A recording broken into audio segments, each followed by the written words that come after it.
Hello and welcome to the JTrain Podcast. This is JTrain, Jared Freid, coming to you live from the quarantine cabin on the Lower East Side. We are here Monday through Friday with your emails, your stories, your questions. I say it every episode. Let me say it again. Thank you for listening. Thank you for telling a friend. Thank you, thank you, thank you. That's how the donuts are made. You tell a friend, a coworker, a brother, a sister, a mama, a papa. They tell a coworker, a brother, a sister, a mama, a papa. You tell someone, they tell someone, and now we're all feathering each other's nuts. Just you touching my nuts. I'm touching your nuts. You're feathering that. I'm feathering this. I'm sucking on your balls. You're sucking on my balls. That's what it's about. That's how this whole podcast game works. I love that you guys listen. Thank you, thank you, thank you. And also support the sponsors. I'm going to read the sponsors are in the description to every episode. Support them because they support this show and they keep the wheels moving. That's how it goes. A couple of shout outs. This Thursday is going to be the Beach by Happy Hour. We're doing another happy hour. New guests, new rants, new segments, new everything. New. The link is in either in my stories or my bio. Get your tickets. Get your friends involved. It is an event. It is fun. It's a great date night. It's a great way to just change up the week. Also, I've been working with a trainer lately, and he's been amazing for me. He's doing free classes. Go follow him. He's at Forzag on Instagram. Go follow. Let's do some emails. JTrainPodcast@gmail.com. Love the podcast. Long-time listener here. Short and sweet question. I matched with this guy on Hinge back in January. We chatted for like 2 weeks, and he seemed really cool and fun. He got my number, and after texting, I ended up never answering at one point just because my ex popped up back in my life, and I realized I probably wasn't ready to date anyone because I wasn't over him. Now it's basically June, and I'm 100% moved on and excited to date. From a guy's perspective, would it be weird to reach out again to that guy from Hinge and try to start something up? If not, what's a good first text to send since I left him on red out of nowhere, LOL. So listen, I think this is one of those things that tells you about the person's kind of mental state. The people that you don't want to really interact with on dating apps are the ones taking it personally. And listen, a lot of those people write into this podcast. So I'm saying to you, you shouldn't take anything personally that happens on the app or after on the app until you guys have met and formed an actual relationship. Everyone's on there for their own reasons, just like you. You were on there checking out the scene. No one knew what was going on your side of the aisle. You had an ex-boyfriend that you weren't over, and you know what? You took a moment, you go, I'm not ready to date, I'm going to back off, I'll leave this guy I never met on red. That's okay. So you should definitely reach out to him. Hey, I know it's been some time, how you been? I don't think anybody that has a good head on their shoulders, male or female, will look at that and go, oh, look who's back. Oh, Mrs. I don't answer my texts. He doesn't know you. You don't know him. Hey, and if he says, hey, where you been? You go, hey, listen, I just want to let you know I'm apologizing for the last time I know I left. I mean, at the very least, you can see the text above that you didn't answer. So, hey, how you been? I know this is weird, but I was kind of going through some stuff when we were first met via an ex and wasn't really over it. But now I'm kind of back in the thick of things, and I'm looking to date, and I just want to say what's up. Those exact words, don't quote me, but that's the vein. That is the breath of fresh air you have to blow into this balloon and just say, hey, how you been? And he says, where you been? You go, you know what? I'm really sorry. I left you on red because I had an ex come back in the picture and I just wasn't ready to date. But I'm here now. And the guy's going to go, great. But I think the one thing that I will warn you, and I know a lot of people do this, I'm just going based on emails that come to the show, is to hold this against yourself. You're a good person. All you're doing is looking to honestly meet someone. So don't be like, oh, now that I left him on red 7 months ago, I got to pay him back with hookups and being casual. No. You can hold the same standard coming back from the dead. Just be open and honest. Hey, down to hang out whenever you're ready. I'm here. What's up? What's been up? JTrain Podcast at gmail.com, JTrain Podcast at gmail.com. So I started seeing this guy. We met on Bumble a couple weeks before quarantine started. We hit it off immediately. By our second date, he told me that he wasn't seeing anyone else, and soon we were planning vacations together for the summer. I started this guy a couple weeks before quarantine. We hit it off immediately. By our second date, he told me he was okay. But then, COVID happened. I struggle with anxiety, and the pandemic really brought out my worst tendency. The guy was not too concerned about it and wanted us to keep seeing each other. We saw each other for a few more weeks, during which time he was super sweet and would do things like making me cute care packages. But I was so freaked out by the whole situation that I ended up leaving the city we live in and going to my parents' house, and he did the same. We talked every single day and FaceTimed at least once a week. He eventually came back to the city in the beginning of May, and I wanted to wavered a bit because, again, super anxious about things, and I could tell he was disappointed. But he said he understood, and things seemed normal. After about 2 weeks of him being back, he became distant, stopped initiating conversations, and not putting too much effort into the ones I had started. So I didn't text him for a few days, then reached out to let him know I was coming back to the city that weekend. He responded super enthusiastically and made plans for us to spend a few nights together. I was pumped and thought things would be fine. The day I was coming back, he sends me a novel text about how he doesn't want to fully quarantine anymore. Things with us... He doesn't want to fully quarantine anymore. Things with us would have gone differently in another situation, but he feels we need different things right now. This was a total change from a few days previous, and I was and am devastated. I responded basically saying I was disappointed and confused, and he never responded, putting the screenshots here. Since I've already given you so many details, why not just mention it all? I still can't stop thinking about him. I feel like I just messed this up by not agreeing to quarantine with him from the start. I know that if he likes you, you'll know, and if not, you'll be confused, and usually I would just let it go, but feel like the pandemic forced breakups might be the exception. It's been 2 weeks, and now that things are starting to open up again, should I reach out? If so, what do I say? So here are the screenshots. Hey, so yesterday I was thinking about heading back to blank, then I was thinking about seeing you tonight, and I realized I want to be in blank, but want to do it differently than I've been doing. I'm not going to be a monster, but I can't full quarantine like I've been doing, so I could see you. I imposed that on myself. I know that, but I also know it's what you need. Okay, it's a long message. She wrote back, I think I totally understand the first instinct is to say, if this quarantine hadn't happened, then life would be different now. I disagree, but I understand the impulse. I think you're just finding out things quicker. The quarantine and the situation seems to be a highlighter on some of the negative and positive things in life. If you've noticed, we have more time on our hands. We have more ability to get together. We see how people are dealing with stress and different situations with a partner. So you're just getting the answers that you would have gotten farther down the line, and also he is too. So he's seeing, basically, you're saying, well, this if he likes you, you'll know. This isn't a he doesn't like you thing as much as it's he's opting out of a relationship that's gotten more serious than he maybe have been ready for. And I know you talked about, before this quarantine, talking about going on vacations in the summer. That was a method to date you and to get you more into him at the time. And then quarantine happens, and you start to go, okay, well, where are my calls? Where are my FaceTimes? And he goes, oh, shit, I got all this without fucking? And it's like, now it's just highlighted. So I understand that you guys you hit it off, you figure it out.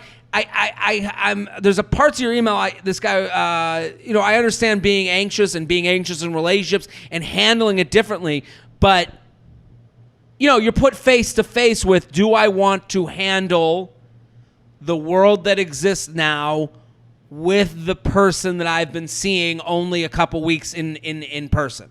And he's opting out of that. And he knows, here's the thing, you can't go backwards in relationships. So I understand what you're saying, like, well, if the quarantine didn't happen. Yeah, no. The quarantine just pushed this thing farther ahead. Pushed you to see the honesty a little bit sooner. Pushed you ahead to see how he handles things and how you handle things. You can't put the toothpaste back in the toothpaste squeezy thing. Squeezy thing, is that the scientific term? So my point to you is saying, hey, you had an experience. You had an experience with someone. You loved and learned and learned and loved. You learned about yourself. You learned about your taste. take that and pack it in your bags and get the hell out. Because this guy wrote a whole message that I can't even fucking get through. And it's like, all he's doing is trying to be nice enough to get out and kind of start his own dating life a little bit more fresh. I would go away. I understand that you want to reach out. You can reach out for closure. You can reach out for whatever the fuck you want. But I'm saying I don't think reaching out will make you feel, will give you anything to gain other than promises that become half promises. And again, you're saying you guys hit it off immediately. Second date, he told me he wasn't seeing anyone else, and you were planning vacations together. That is something people do to get people more involved in a relationship that isn't really ready for that yet. JTrain Podcast at gmail.com. JTrain Podcast at gmail.com. I mean, some of these are way too long to read. Long-term potential. Jared, back 780 years ago in March, I started dating a guy I work with. Our first date was just before pandemic hit, and we both live alone, continued to go to work in the same environment. We decided to keep seeing each other. Our first date was just before pandemic hit, and as we both live alone, continue to go to work in the same environment, we decided to keep seeing each other. Okay. Given the bizarre time, the next few months were more intense, intimate than usual. Again, moving things faster. He was thoughtful and attentive, planning surprise home dates, and his actions had never had me questioning how he felt about me. While we never had the "what is this" conversation. From my perspective, this was because I was hesitant to commit to anything until we'd experience our relationship in the real world. Last week, he dropped the bomb that a girl he dated briefly at the start of the year had recontacted him and wanted to give it another shot, which he agreed to. His reasoning was that he saw more long-term potential with her, and that he and I had never had conversations about long-term plans. Although I don't think that's relevant. I'm 28, he's 34. I'm usually pretty good at reading signs, but this literally came out of nowhere, and his reasoning stinks of BS to me. Any thoughts on what the fuck happened here? Well, I can't tell you what happened. I can tell you all reasons for relationships ending are BS. He's not going to give you a reason that you're going to look at. In 9 out of 10 relationships, when you end and the person gives you a reason, it's not something for you to learn from. It's just not the match. So the idea that, like, he would go, she's just long-term potential, that you're going to go home and study how to be better long-term potential is completely fucking fucked up and crazy. That's not real at all. That long-term potential to him is someone else's not long-term potential and ending after 2 months. So I understand why he's saying these things. At the end, and you're asked why, you just start giving reasons just to get the fuck out. So I understand where he's saying, listen, this person came back out of the woodwork. Okay, that's the match I feel. That's the real answer. That's the match I feel that is best for me. And you have nothing to do with that. It's not, well, I've tried this and that one tastes better. No. It's that match feels like a stronger match for me. And it has not, and to blame it on that you've never had the conversation, you're 28 and you're dating and you're hooking up. Everyone knows that it's got to go somewhere. Like, that's him kind of living in the small fine print of the contract of you two hooking up. Well, you never said anything. And it's like, yeah, dude, everyone wants to, most people want to move on to something more tangible, something more agreed upon. So to say that this hookup was happening in a vacuum is bullshit. But the idea that he's going to give a reason that's going to make you understand this more, no. It's just not the match. And it wasn't a you versus that girl thing. It was that girl is where my heart is, and it's not about you. And it feels like it's you because you're like, well, what do I not have to be the long-term match? But that's bullshit. JTrain Podcast at gmail.com. JTrain Podcast at gmail.com. Awkward situation with COVID fling. Been loving the daily episode, so I'll get right to it. I've been talking to a guy I met off Hinge since late April, have had multiple FaceTime dates, and have even met up for social distancing picnic that ended up with us back at my apartment, had dinner and amazing sex. Communication has been semi-consistent. I really thought we were vibing. Fast forward to a week after, and I had a crazy Memorial Day weekend that was full of drinking and being in the sun, so I came home with 2 cold sores on my lip. We had set a date within the next few days, so I thought it was appropriate to let him know that if we hang out, I wouldn't be able to be physical due to my cold sores and how contagious they are. I thought I did a decent job of explaining it, and he said that he needs to do his own research to know more about it. I told him I get that it could be a deal breaker for some, so no hard feelings. He didn't text back for about a day, and then he said he would like to see me again, but when I was back to baseline. Oy. I don't know how to feel about this. Is this guy just trying to have sex, or is this a reasonable response and responsible? I mentioned that this response made me feel like he was just trying to be physical and wasn't looking at me to be more than casual because I wanted to hold him to my standard. He kind of just brushed it off and be more intentional with communication and asked how my week has been. I really don't know what to think of this situation because the sex was great and I really thought we had potential, so I appreciate your input on this matter. It's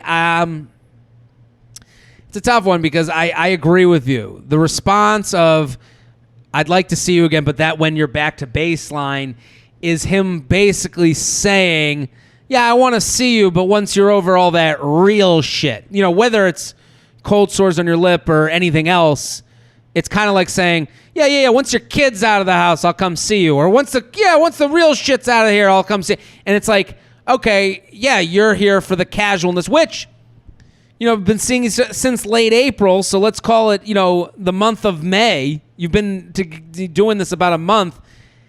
I can understand where he's like, no, what he's doing is he's putting a line in the sand between what he will be, he's basically saying, I want to be with you, but I want to be with you where we know that this is a fun, casual thing, and I really am not there to take care of you, which he's not doing, but that's kind of the sense he's giving. So I would say to you, to me, he's letting you know where he stands. This is casual to me. This is all I'm looking for is fun times and hookup.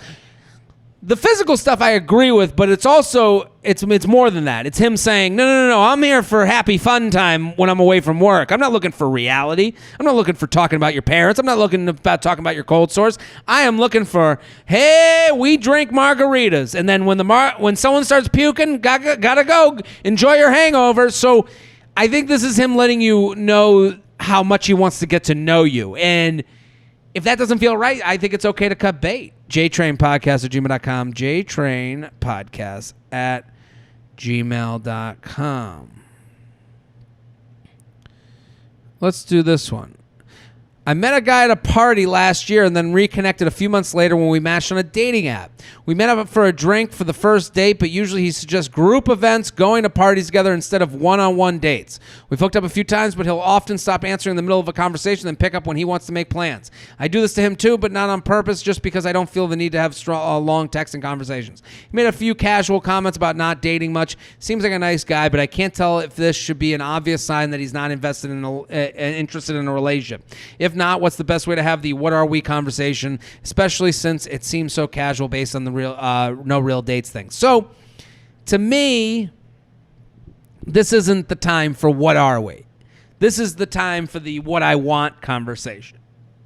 Because you say, we met up for a drink for the first day. Here's the problem with meeting at a party and then connecting on an app.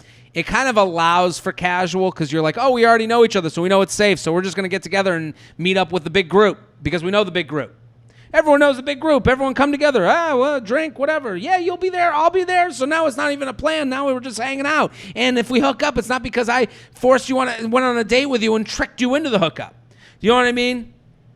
It's kind of like the side door into casual where it's like, if you meet once and then you re-meet again, it's like, oh, and then you have this group of friends that you can go party with. It's like, oh, come to the party. Yeah, I'll be there. And now it's, well, I invited you to the party and then we hooked up. It's not, well, we've gone on 3 dates and then we hooked up. Those are two different things. So I think he's keeping you in the casual zone of, yeah, we go to parties and then we hook up afterwards. Because he can always say that to friends that know you guys both. So my advice, ask for what you want. You want dates.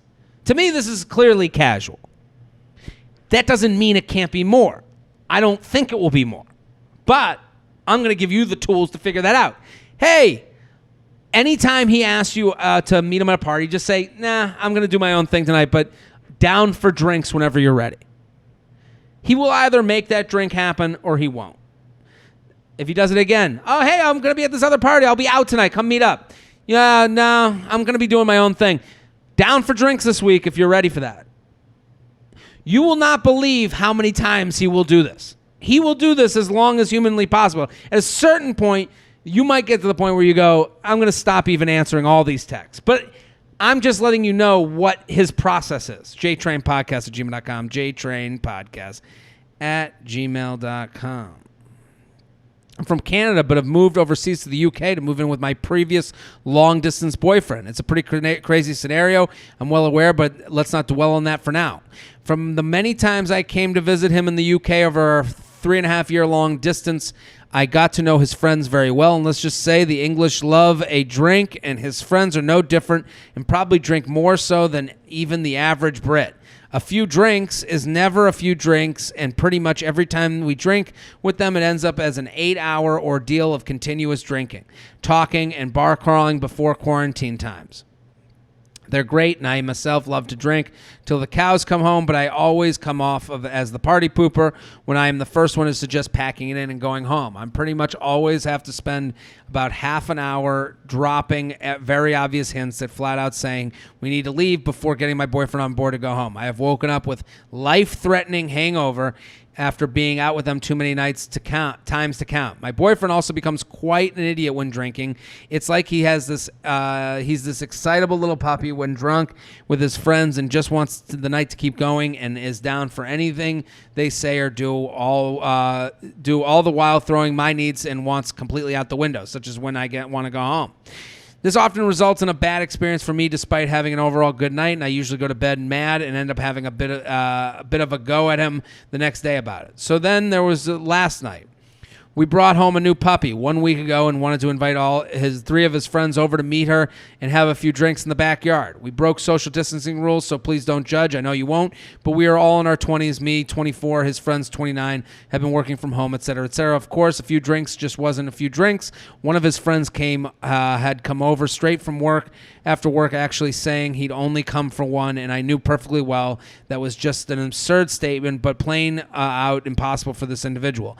The meetup started at 3 p.m., so when 11 p.m. hit, I was, as usual, the first to be over it and started saying it was time for us to go to bed with the new puppy that will be waking up at 6 a.m. The friends caught my hint, but when they started to prepare to leave, my boyfriend begged them to stay. Angrily and awkwardly, I had to just go upstairs, put in earplugs, and go to sleep while the party raged downstairs. He should have sided with me and respected my boundaries and respected the fact that I was going to be the one to have to wake up early the next day, similar to having to go to work in the morning. Instead, my needs went out the window along with his brain as usual. What makes it much worse is that we're in the middle of renovations and currently have no doors anywhere in our house, including my bedroom and the bathroom, so our guests would have to basically walk by me and pee within earshot of me sleeping. Hey, so weird and awkward, like my boyfriend really just didn't take any of this into consideration, actually has the audacity to be confused by why I'm mad at this morning. Of course, I'm going to talk to him about it, but these conversations always come off like I'm having a go at him, which I am because I'm mad. How can I make these conversations more impactful for him to see my point of view, and how can I go about leaving the party and not being the party pooper? This is a hard one. Because it feels like you guys are on completely different pages, and you bring up that you moved from Canada to England to be with him, and I'm sure that move and how big of a move that is, and the fact that you did 3.5 years long distance is the reason that you don't hold him to a higher standard, and the reason that he doesn't believe it. Like, he doesn't think you're going to leave. You don't think you're going to leave. So he goes, stop your shit. We're partying. And it's like, you have just as much a right to that house as he does. And I think first of all, having this conversation while not drunk and not hungover is a big move. Because when you bring it up in the moment, it's like, oh, now you have a problem because you're at the party. Oh, you're hungover too. You were there. You didn't see if I have a problem until you were hungover. Like, there's excuses built in. I would leave no excuses built in. Hey, I've been thinking a lot about this lately, and I want to let you know where I stand. Every time we go out, it has to be until 2 a.m, and I'm the one to rein you in. Now, if that's the type of thing you want to do, I might have to relook at this relationship. I don't think I fit into it. You seem to like partying more than you like being with me. And you've chosen partying over my needs many times. And then I would go back to the specific times. There was the time with the dog. There was the time this, the time with that. And we're in a house with no doors, so now I'm living in a place where I'm listening to people pee while I'm trying to go to bed. And then you say, how do you explain yourself? And I think bringing it up in non-drunken, non-times, and also when people are coming over, you now know what the whole thing is. Hey, they're coming over tonight. What time do you want people out? I'd like them to be out at this time. What are you thinking? So now you guys are coming to, I think like getting ahead of it, knowing this is his problem. So one, it's confronting him and not in drunken hungover times. Two, making a plan. Hey, when we have people over, when we go out, let's make a plan. Let's decide what time are we leaving, and we stick to it. And if he doesn't, and if he can't sit there and plan with you, then he doesn't really care to plan with you at all. And at that point, you have to go, all right, well, it doesn't seem like you want to be in a relationship. It's not about me. It's just that you don't want to bend your life to be with someone else. You don't want to wrap the lives around each other. I gotta go. Maybe I should go back to Canada where I can live in a place where I can get some sleep. But I do understand your problem is not wrong, and it sucks to be the party pooper every single time. And it's like, you're not the party pooper when someone goes, yeah, we gotta go. It's time for us both. And I know what. And listen, that's not comfortable. JTrain Podcast at gmail.com. JTrain Podcast at gmail.com. Let's do one more, and then we'll get out of here. And then we'll do a coronavirus rant of the day and a charcuterie chat. Hey, JTrain, Feather, long-time loyal listener, huge fan of both of your pods. Thanks so much for putting out so much content during the quarantine. As much as I want the lockdown to end, I will be sad when the daily doses of JTrain stop. Rate, review, subscribe. Okay, here's my question. I'm in Los Angeles in my early 30s and have a very intense job. I matched with a guy on a dating app who is also in his early 30s and has a very demanding job. We clicked right away and started FaceTiming regularly. I told him I was looking for a relationship. He said the same. He asked to follow me on Instagram, and I told him I don't really do that before meeting people. Thanks for your advice on this one on one of your pods, by the way. He was cool with it, but shared his, which is public. I, of course, snooped and saw he followed a bunch of aspiring Instagram influencers in our city, which also follow him back. He still regularly likes their daily posts, and they regularly like his posts too. Is it fair of me to wonder, based on this, if he's honestly looking for a relationship then? Not going to lie, I was really turned off by this. It seemed different to me than following actual models like Emrata or Hadid's, because I can't help but think he's probably chatting up these girls too. Would love to hear your thoughts on how much to read into this. My friends are split, and I'm curious what Papa JT has to say. I would say this. It's too early for you to take too much away from it. People make changes as they get closer to people.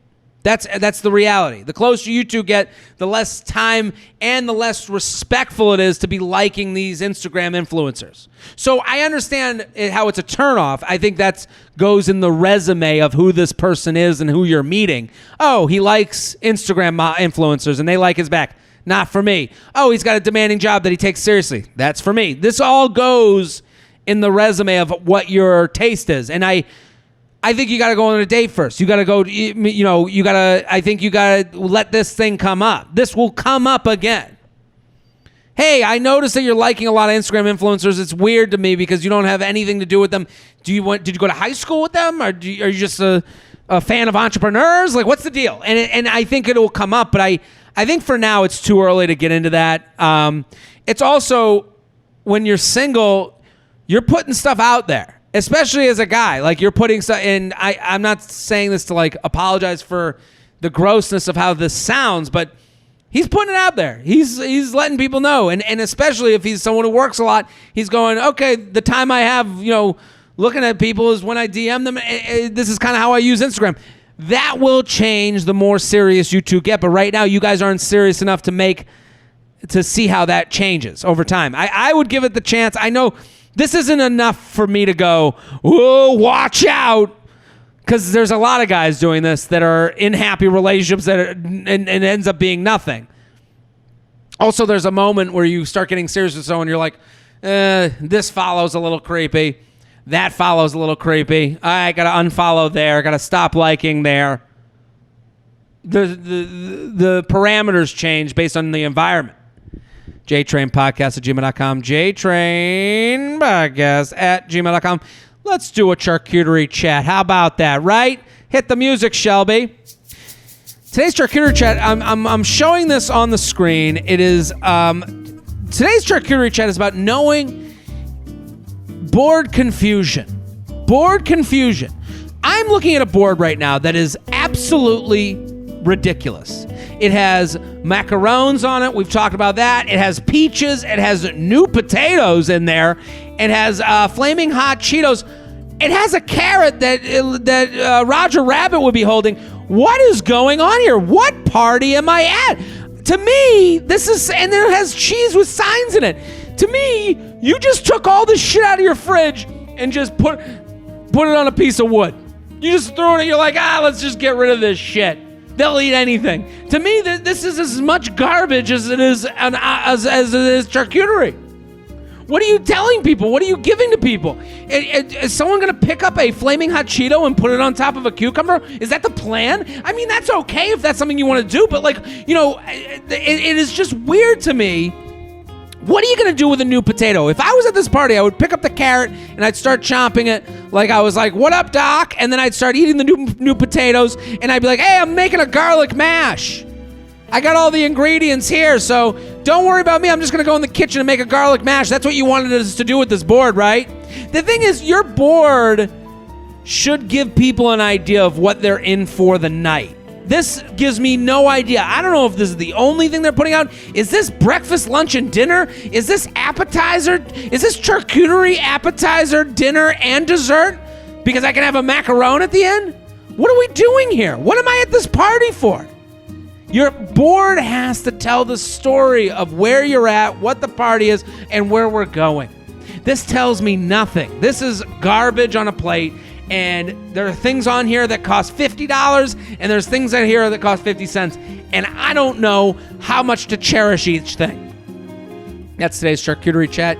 You can send in your charcuterie chat to JTrainPodcast at gmail.com, JTrainPodcast at gmail.com. Let's do a coronavirus rant of the day, and then we'll get out of here. This is a user-driven one. Hi, JTrain. I want to submit my coronavirus rant. I'm 25 and have been swiping on Bumble. Recently, I've started to come across many profiles where men are wearing a mask in pictures.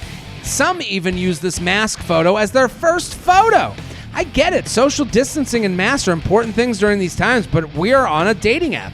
I want to know what you look like. That's all from me. Thank you for the constant entertainment during these times. I continue to share your podcast with all my friends. Best, Patty.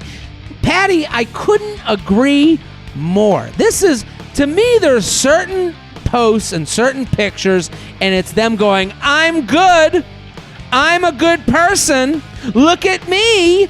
I'm in the mask. Like, to me, putting on the mask in the picture is like, and I'm doing social distancing. It is a lazy approach to letting you know that they're a good person and that they never have to prove it. So you can go, ooh, they wear a mask. They're abiding by the rules of coronavirus. It's like, what's next? You feeding a child? You hugging your grandmother? What is this? The beginning credits of a 90s sitcom? Like you petting a panda and nursing it back to health, and it's like, oh, me? Oh, hey! Just me, single me, helping a panda? What? Oh!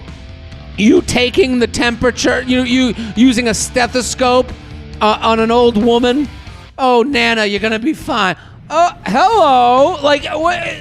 This is all the showing before having to do. The easy thing is a picture of you with the mask. The easy thing is the picture with you with old granny helping across the street. Oh, did someone photograph me helping an old woman across the street? And I guess I'll have to use it on the dating app. And it's like, we get it. We hope that you wear the mask, but let me meet you first. Let me make that decision. You don't have to show me. You don't have to tell me. I'll figure it out for myself if you're a good person or not. We'll go on the dates, and then I'll see what you're like. That's today's coronavirus rant of the day. User generated. JTrain Podcast@gmail.com. We'll be back next episode. Boom.